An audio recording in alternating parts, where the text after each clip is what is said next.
Very much, Speaker. I appreciate the opportunity to engage in bill debate today as the critic for the Treasury Board. Most of this bill we agree with on the opposition side, and so I think with some amendments, this bill would receive support from the official opposition.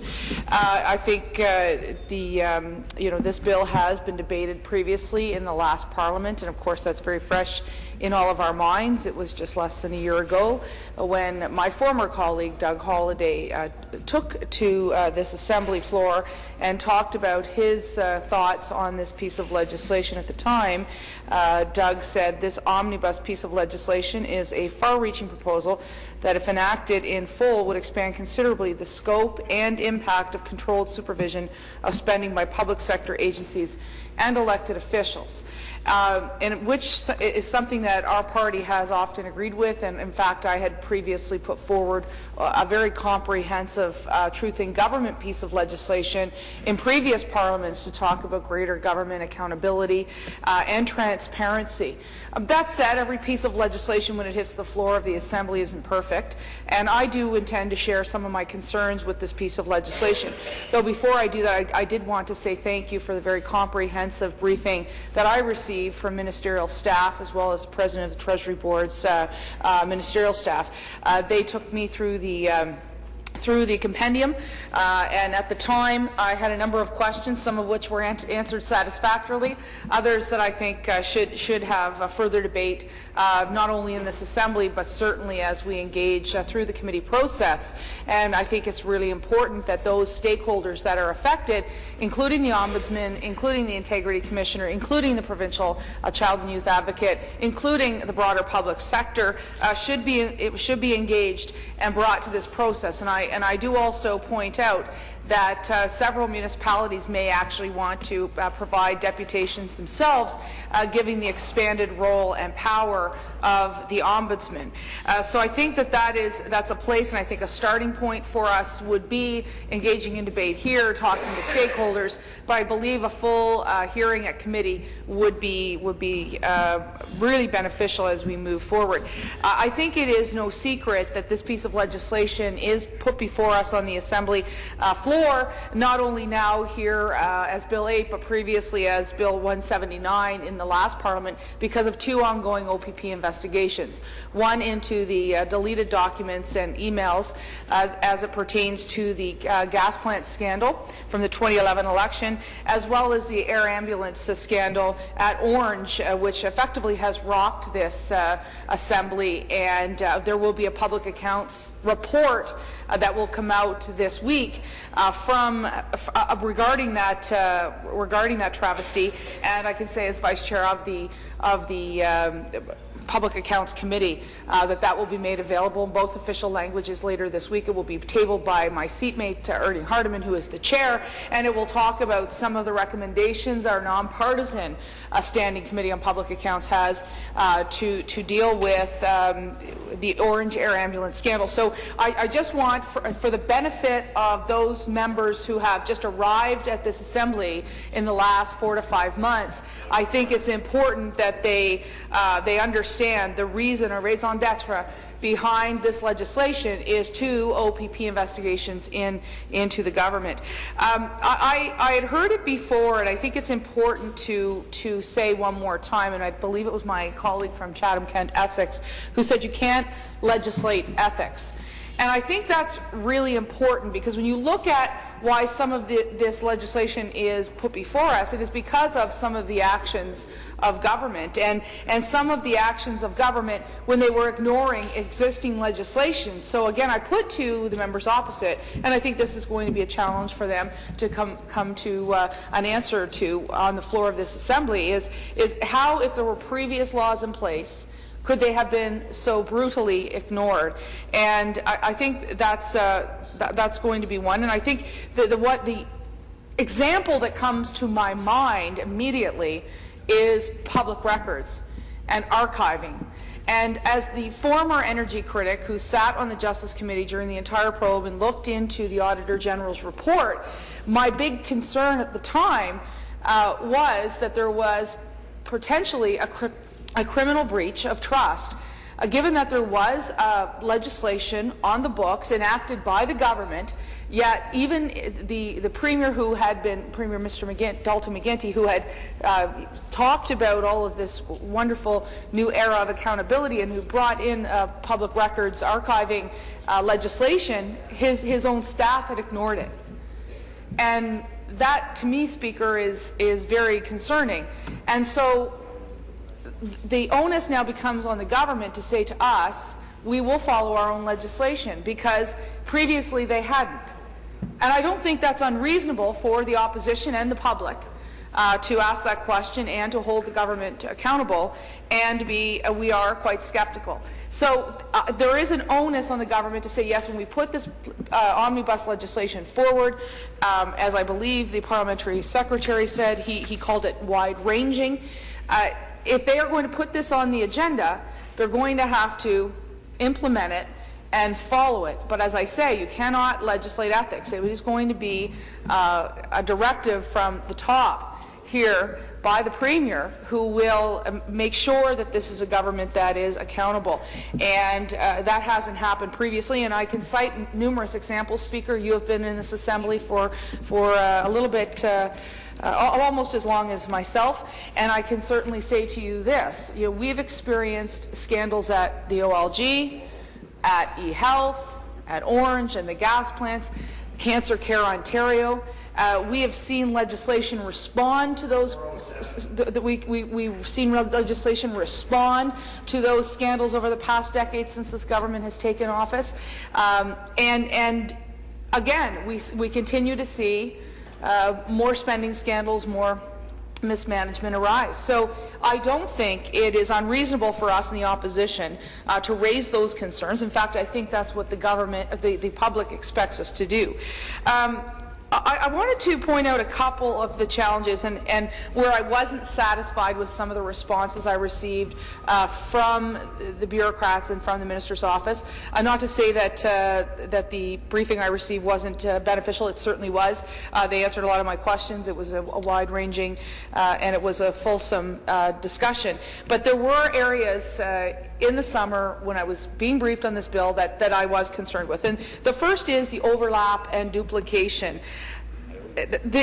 My concern is, if we're going to continually expand people's powers, I would be disappointed if there was an auditor's report being done at the same time as an ombudsman's report, because I think you're looking at two very thorough legislative bodies that are independent to this Assembly, but will probably be looking at the same thing. So I think that needs to be refined, and I think the Minister has an opportunity to hone in on that and to ensure that there are no duplication processes happening into, for example, the same agency, into the same board, commission, or even to a municipality or another private sector, public sector entity. And I think when that occurs, if there is duplication and overlap, two things could happen. There could be conflicting reports. There could be us spending more resources into one agency than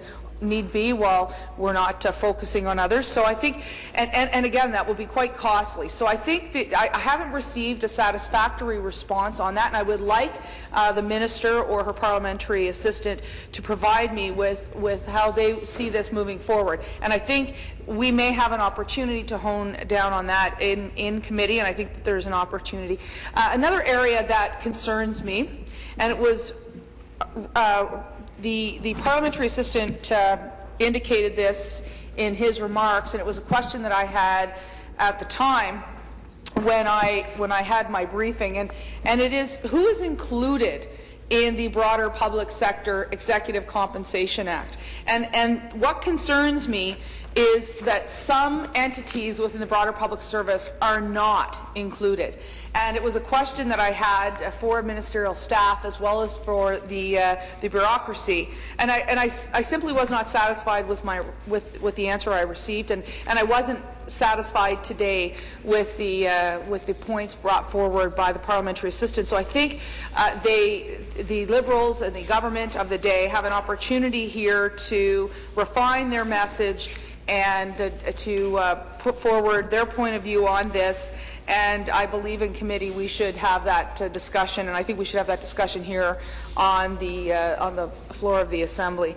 As I mentioned previously, and my third point is previous legislation has really not done anything to improve increased accountability here on the floor of the Assembly or within the government and the broader public service.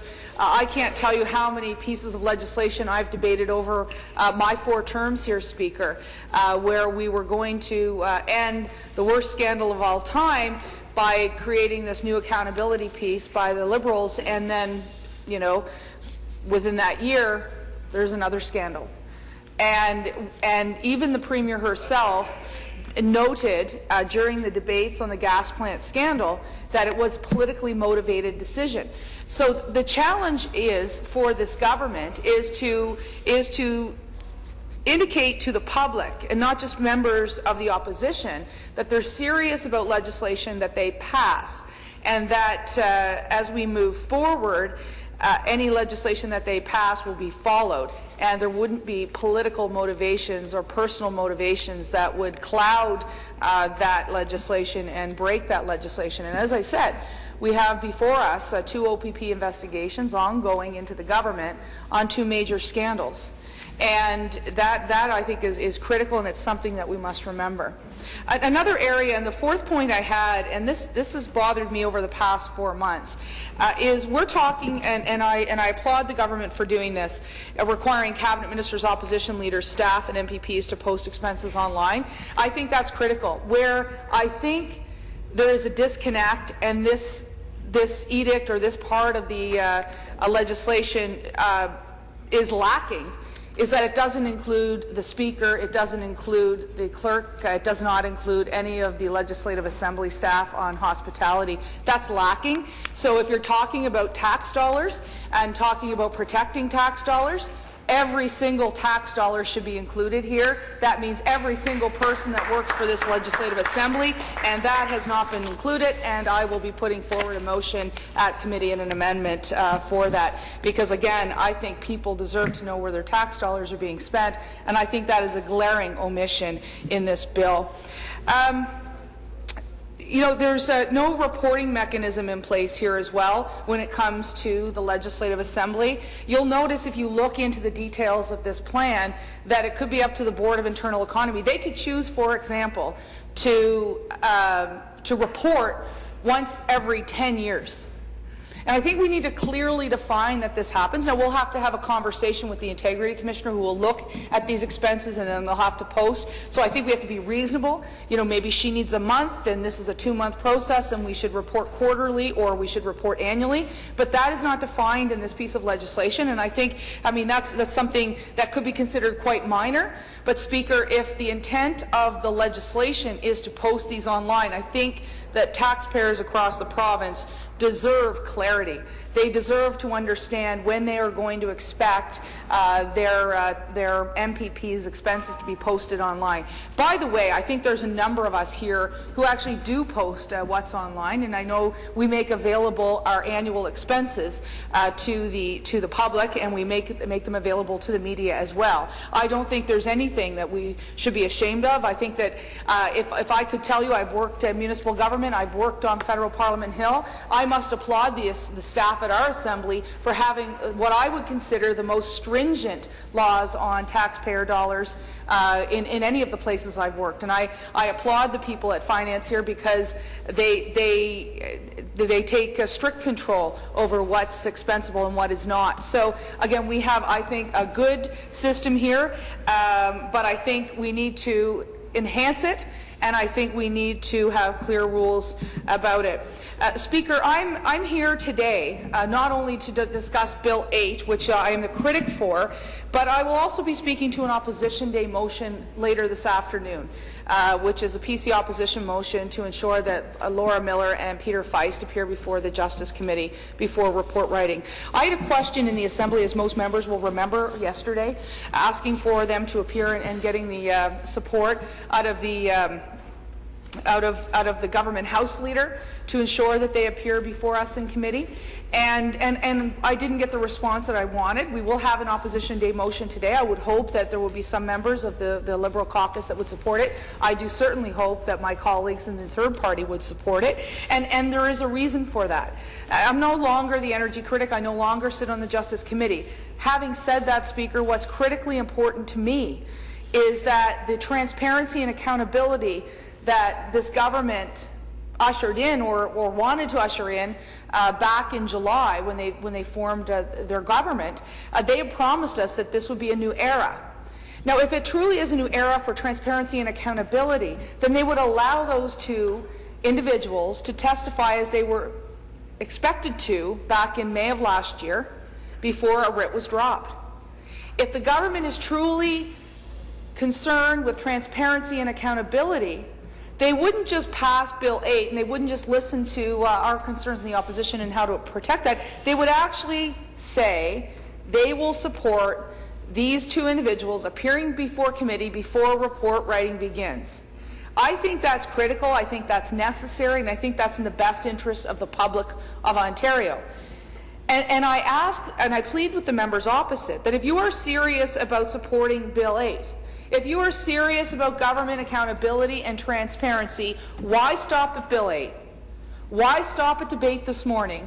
Why not support a PC opposition motion and bring in Laura Miller and Peter Feist so that we can finally, once and for all, clear the air before a report is written in the Justice Committee on the 2 cancelled gas plants, the 2 Auditor General reports, as well as the alleged deletion of documents and emails in the former Premier's office. There are a lot of new members here that were not here during that period of time, and I must say, Speaker, and I know you were here, these were very tense moments when we found out, for example, that the OPP was investigating the Premier of Ontario's office. I remember the bombshell that day. I was standing right here, and I was given a question, the last question of question period, when we found that out. And we found it out because it was reported on the Ottawa Citizen, the Globe and Mail, and the Toronto Star. 3 newspapers. 3 newspapers had to work together in order to get a story out. They had pooled their resources about this ongoing OPP investigation into the cancelled gas plants. It took the OPP and 3 major news outlets to get to the bottom of a massive scandal, while at the same time we had the auditor probing it and the Justice Committee probing it. And if we want to talk about transparency and accountability, I just want to give you an example of how complex a government scandal can be and how difficult it can be to uncover it. And again, we have said numerous times in this Assembly, there won't be another scandal like the OLG, because we're bringing in legislation. Then it was, there won't be another scandal like e-health because we're bringing in legislation. Then there won't be another scandal like Orange because we're bringing in legislation. Then there won't be another scandal like the gas plants because we're bringing in legislation. Forgive me if I've heard this song so many times before. Forgive me if I'm a little bit cynical and skeptical because I've seen this play out on the floor of this Assembly previously. Forgive me if I want to bring forward my concerns to this bill because I really don't think it will always be followed. I've seen this show before. Many of the members who have sat here in this Assembly have seen this before. So the onus, as I said, is on the government. As I said, the official opposition agrees with most of the bill. We've appreciated the briefings that have come forward from ministerial staff as well as the bureaucracy. As I've said, you've put forward legislation before and not necessarily followed it. And that has left a bad taste in the mouth of many.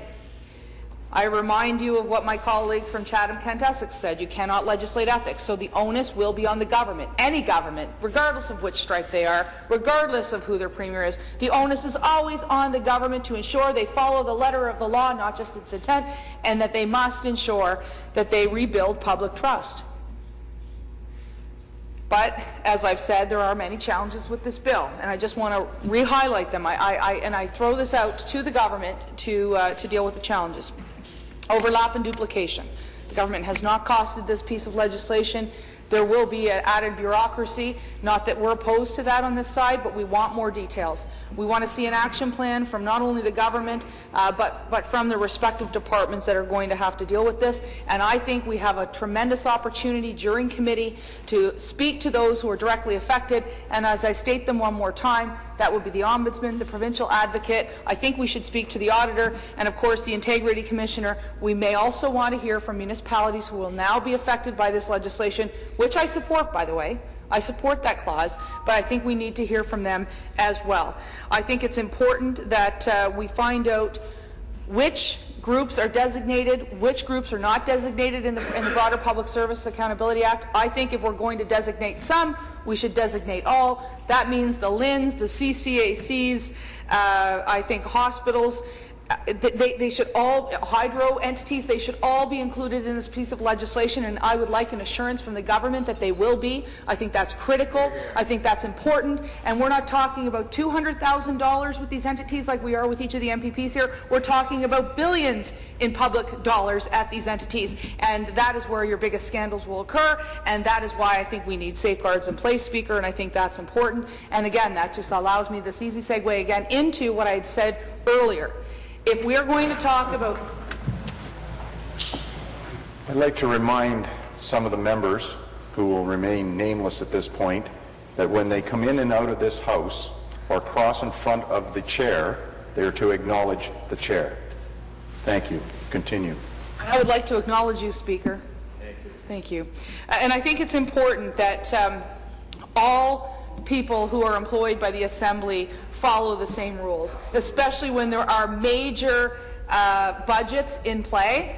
I'm not suggesting that folks that are working in our cafeteria have to deal with this, but I certainly am. If some people, if you have employees in this Assembly, you should be included in this legislation. I'm sorry, it might be uncomfortable to say so, but at the end of the day, if we are talking about protecting tax dollars, you don't just say you're going to do it, you do it. And you put forward legislation that does it. And then you follow that legislation and you prove to the public you're serious.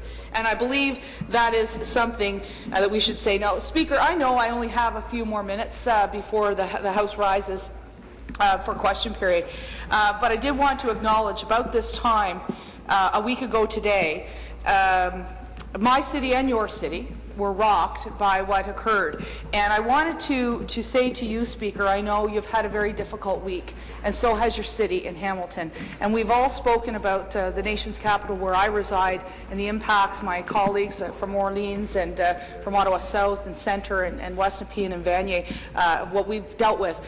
But I would like to say at this point in time with you and the chair, and I wish I had done this at the very beginning of my remarks, as much as we say Ottawa strong and Canada strong, I know Hamilton is too. So I want to say that to you as well as to the Leader of the Official Opposition, the third party. I know it's been a very difficult week for her. And that's why I think in the last minutes I have on this, I want to stop. I want to continue on a positive note, I should say. And so I want to end on a positive note. And I think this is a great opportunity for us to talk about the values that we hold dear here in this Assembly. And I think it's... Point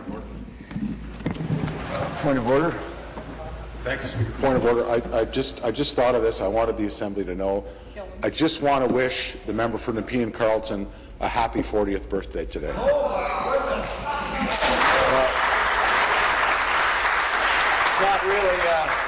I'd like to thank the member for... It's not really a point of order, but I also wish her a happy birthday.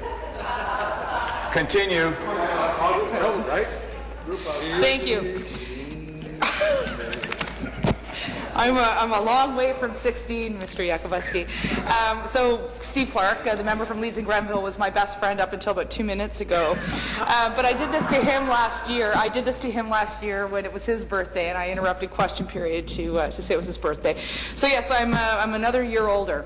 And there's a song about that, you know, another year older, deeper in debt, but that I think the province of Ontario is another year older and a lot more debt. What did you say about the pension? Okay, I was talking about your province, our province. It's in debt. Anyhow, thanks all very much for the birthday wishes. You've now thrown me off my game for the first time in my 9-year career here at Queen's Park. So we will...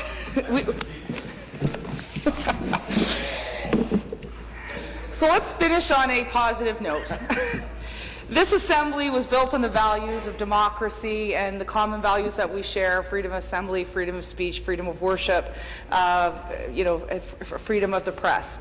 And a week ago, those values, I think, became even more dear to every member of this assembly. And so when we debate legislation, I think I'm going to continue to have those values in mind before I enter the floor of the Assembly to discuss pieces of legislation. And I think when we stand here and we discuss the values that are important to our province, we should always remember that there are people that have sacrificed for us. And when we talk about public taxpayer dollars, we must remember that there are hard-working mums and dads, seniors, small business owners who are contributing to the fabric of this province, and they expect us to be important stewards of their tax dollars. They expect us to embrace their values and spend on what is required. And I think, Speaker, you and I would agree with this. They would expect us to have a strong economy in order for us to pay for our valued and core public services. Where people don't like sending tax dollars to Queen's Park is when they feel it is wasted.